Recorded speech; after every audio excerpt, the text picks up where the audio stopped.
देखिए, अभी वहाँ साहेबगंज जिला के बोरियो अंचल के अंतर्गत वहाँ एक हवाई अड्डा का प्रस्तावित किया गया है और केंद्र से टीम आई थी और राज्य सरकार के भी लोगों ने जगह चिन्हित किया है और वहाँ करीब 17 गांव के लोग उजड़ रहे हैं। मतलब जैसे ये लोग रिपोर्ट किया है कि ज़मीन अधिग्रहण हुआ 47%, माने 50%। तो उसमें गांव के लोगों का विरोध हुआ था और वहाँ के विधायक होने के नाते हमको भी लोगों ने बुलाया था, वहीं गया था। करीब 10,000 से भी ज़्यादा भीड़ थी और उसमें मैंने आदिम जनजाति और आदिवासी जो पहाड़ में अभी रह रहे हैं और उसी जगह से मैंने डीसी को भी फ़ोन किया कि यहाँ पर बहुत आक्रोश है, यहाँ पर लोग ज़मीन देना नहीं चाहते हैं, जान देंगे ज़मीन नहीं देंगे का नारा लोग लगा रहे थे। तो डीसी साहब को लगा ठीक है, आप लोग कुछ लिख के दीजिए। तो गांव के लोगों ने विलेज अर्चन से लिख करके दिया भी, लेकिन फिर भी अभी प्रस्तावित है। अभी हालांकि ज़मीन का अधिग्रहण नहीं हुआ है और इसीलिए मैंने गैर सरकारी संकल्प लाया है और आज बहुत सारा चीज़ कहने के बाद अब मैंने भाई स्पष्ट कह दिया है यार कि देखिए, जब चुनाव होने यहाँ लगता है तो हम लोग जाके भाषण करते हैं कि भाई ये गरीबों की पार्टी है, गरीबों की पार्टी है, और ये सरकार बन जाने के बाद सामंतज्ञ हो जाती है। ये कहाँ का न्याय है? और हमारे गुरुजी शिबू सोरेन जो शुरू से जल जंगल ज़मीन की लड़ाई लड़ते रहे और फिर हमारे लोग जो उजड़ेंगे तो कहाँ जाएंगे? आज डैम के चलते उजड़ रहे हैं, अब बड़े बड़े माइंस में हमारे लोग उजड़ रहे हैं। अभी प्रखंड अभी समाहरणालय बना, वो भी आदिवासियों की ज़मीन पर बना। थाना वगैरह भी बना है, वो भी आदिवासियों की ज़मीन पर बना है। ब्लॉक भी बना है, आदिवासियों की ज़मीन पर है। तो हम लोग ज़मीन देते रहे तो आखिर इससे वहाँ के लोगों को क्या मिलेगा? बोलता है कि रोजगार मिलेगा। क्या रोजगार मिलेगा? क्या नौकरी मिलेगी क्या उन लोगों को? इसलिए हमने स्पष्ट कहा कि मैं वापस नहीं लूँगा, बशर्ते कि आप वहाँ के प्रधान जितने हैं, प्रधान भी रहें, जिला प्रशासन भी रहे और सरकार के साथ भी रहे, मैं भी रहूँगा।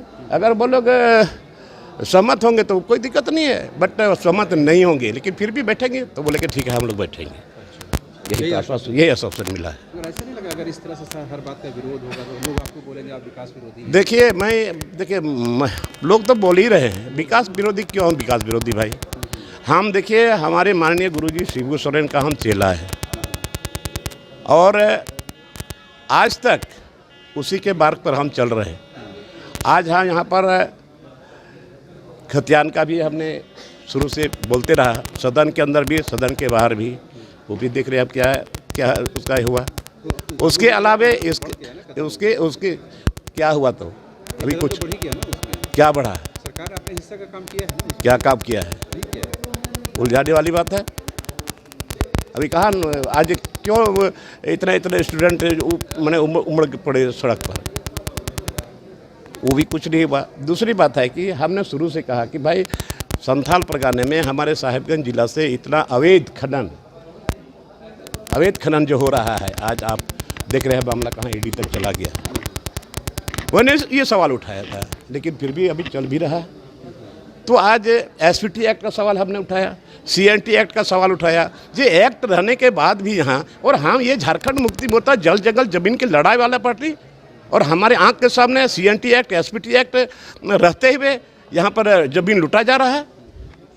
आज पैसा एक्ट नहीं बना तो ये सब हम विरोध कर ही रहे हैं।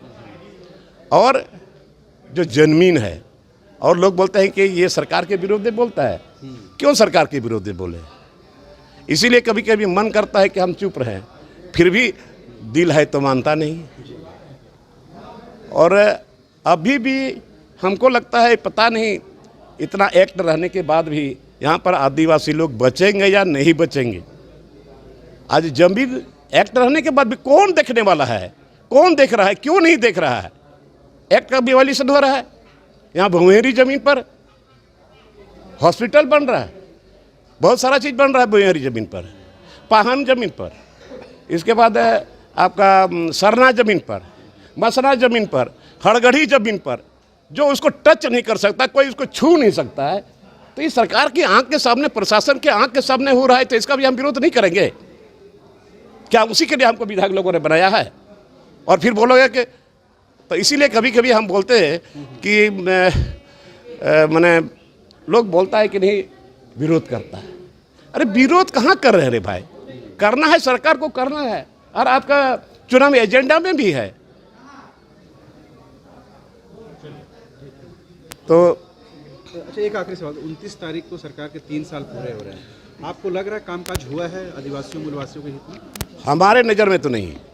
कुछ तो हुआ होगा, 3 साल हो गए, कुछ तो ऐसा काम जो आपको लगा होगा नहीं? अरे भैया, जो होना था, जो लोगों का आसरा था, भरोसा था, विश्वास था, जो उम्मीदें थी, कहाँ हो रहा है वैसे? कैसे ना 1932 में आगे बढ़े हैं, कहाँ बढ़े हैं, कहाँ बढ़ा रहे हैं आप लोग? 1932 को कहाँ बढ़ा है? 1932 का कहते हैं, अभी लटक गया ना, कहाँ हुआ? राजभवन में भी लोग गए ना आग्रह करने। अरे भाई, आग्रह किया है कि आप इसको बढ़ाइए, 9 शेड्यूल में भेजिए। तो 9 शेड्यूल में भेजेंगे तो क्या इतना जल्दी हो जाएगा क्या?